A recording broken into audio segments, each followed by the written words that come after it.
Accused of IP infringement? Here's how an IP attorney can help.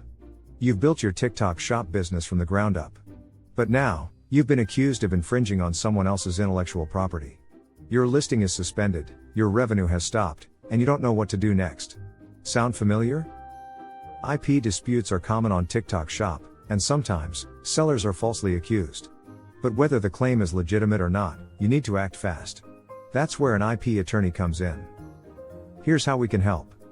We'll determine whether the infringement claim is valid or if you're being unfairly targeted.